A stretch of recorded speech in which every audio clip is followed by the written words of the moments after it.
درخت کو جب دیمک چاٹتی ہے نا تو اینڈ پہ پتہ چلتا ہے جب درخت گرتا ہے. دیکھیں پاکستان پہ خاص اللہ کا کرم ہے, ہر بندہ کھا رہا ہے. بقول عمران خان صاحب کے ہم کرائے کے قاتل تھے, ہم امریکہ کی غلامی کرتے تھے, اس کے اگینسٹ ہمیں معاوضہ ملتا تھا ڈالرز کی شکل میں, تو ضیاء کا دور بڑا خوشحال تھا, حالانکہ کوئی ترقی نہیں ہوئی اس دور کے اندر.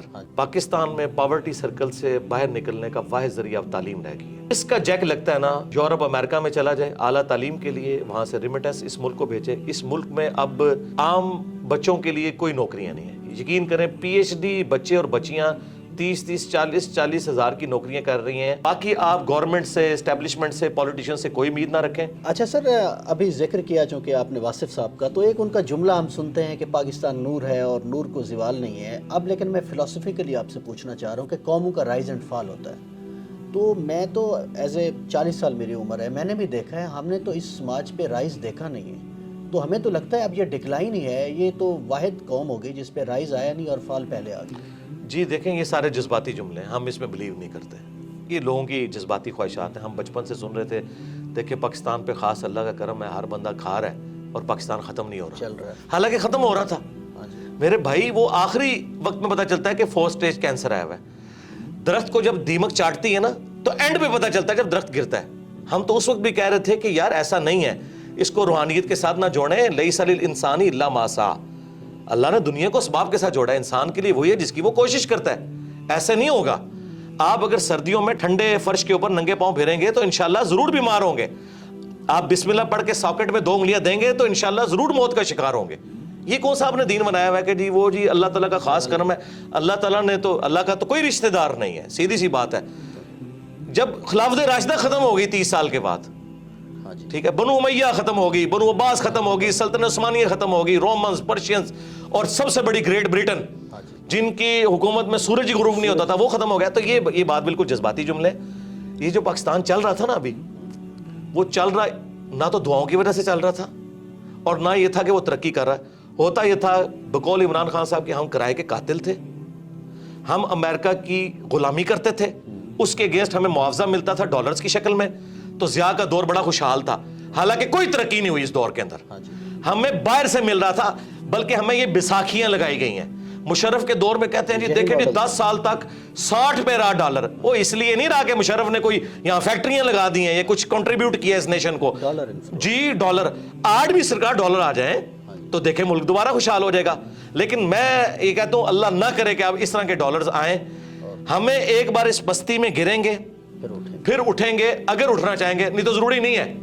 سارے بچے جوانی کی عمر کو پہنچ کے یا بڑھاپے کو نہیں فوت ہوتے, بعض بچپن میں بھی فوت ہو جاتے ہیں. یہ جذباتی باتیں ہیں کہ رائز ہم نے دیکھا نہیں ہے. تو کیا سارے بچے رائز تک پہنچتے ہیں؟ ہماری دعا ہے کہ اچھائی ہو. جرمنی دیکھیں تباہ ہو گیا تھا ورلڈ وار 2 کے اندر, تو آج دنیا میں جرمنی اور جاپان کے مقابلے میں کوئی ملک ہے مجھے بتائیں؟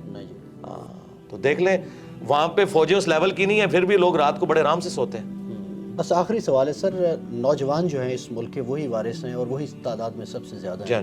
بس ان کو ذرا مخاطب کر کے, سیاست, معیشت, معاشرت سب تباہ ہے, تو ہمارا مخاطب تو وہی ہے, وہی کچھ کر سکتے ہیں. جی نوجوانوں کو میں یہ ریکویسٹ کروں گا کہ آپ لوگ جو ہے نا اپنی تعلیم کے اوپر توجہ دیں. پاکستان میں پاورٹی سرکل سے باہر نکلنے کا واحد ذریعہ اب تعلیم رہ گئی ہے. جس کا جیک لگتا ہے نا, یورپ امریکہ میں چلا جائے اعلیٰ تعلیم کے لیے, وہاں سے ریمیٹنس اس ملک کو بھیجے. اس ملک میں اب عام بچوں کے لیے کوئی نوکریاں نہیں ہیں. یقین کریں پی ایچ ڈی بچے اور بچیاں 30-40 ہزار کی نوکریاں کر رہی ہیں ڈیٹا انٹری آپریٹر کے طور پہ. اور اتنا دکھ ہوتا ہے جس کے پاس ریسورسز ہیں, جسے اسکالرشپ ملتا ہے, ملک سے نکلے اور یہاں پہ ریمیٹنس بھیجیں. میں یہ نہیں کہہ رہا کہ آپ ملک ہی چھوڑ دیں, یہاں پہ اپنے ریمیٹنس بھیجیں, اس ملک کی ترقی میں آپ کردار ادا کریں. اور یہ کوئی عیب والی بات نہیں ہے. اس وقت بھی آلموسٹ 1 کروڑ کے قریب پاکستانی باہر کے ملک میں بیٹھا ہوا ہے. اور اپنی تعلیم کے اوپر توجہ دیں.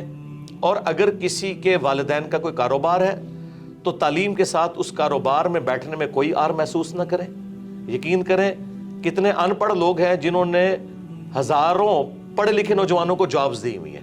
آپ اپنے سرکمسٹانسز کو دیکھ کے نا جو بیسٹ پرفارم کر سکتے ہیں کریں, محنت سے جی نہ چرائیں. اور آپ جتنی اپنی ایفرٹ پٹ کر سکتے ہیں نا اپنا مستقبل بنانے کے لیے وہ کوشش کریں. باقی آپ گورنمنٹ سے, اسٹیبلشمنٹ سے, پولیٹیشین سے کوئی امید نہ رکھیں. بالکل کوئی دور دور تک حالات و واقعات یہاں نظر نہیں آ رہے ہیں. جس کا کوئی جیک لگتا ہے بھائی یہاں سے نکلیں. اور یہاں آپ پیسہ بھیجیں. میں نکلنا وہ والا نہیں کہہ رہا جی ان کو چھوڑ دیں سرنے کے لیے, یہ میں نہیں کہہ رہا. جس کا کوئی موقع ہے تو مجھے تو اب ایک ہی سورس, یا آپ ایسا ہنر حاصل کریں کہ آپ فری لانسر ہوں اور آپ انٹرنیٹ کے ذریعے پیسے کما سکیں, اس طرح کا کوئی معاملہ کریں. اور جن کے پاس پیسہ ہے نا یار, وہ کنٹریبیوٹ کریں نیشن کو. یار پیسے والے لوگ کم از کم سولر اپنے گھروں پہ لگوائیں تاکہ غریب لوگوں کو وابڈا کی بجلی سستی ملے. آپ لوگ بھی اگر وابڈا سے لے کے کھائیں گے جس میں سبسڈی ہوتی ہے شامل, تو غریب آدمی تک کس طرح سستی بجلی پہنچے گی. تو جتنا کو کنٹریبیوٹ کر سکتا ہے وہ کرے. پیغام تو بہت زیادہ دیا جا سکتا ہے, میرا خیال اتنا کافی. بہت شکریہ مرزا صاحب. جزاک اللہ. یہی پیغام ہے جی, اپنی دنیا آپ پیدا کریں نوجوان. مجھے اجازت دیجیے, اللہ حافظ.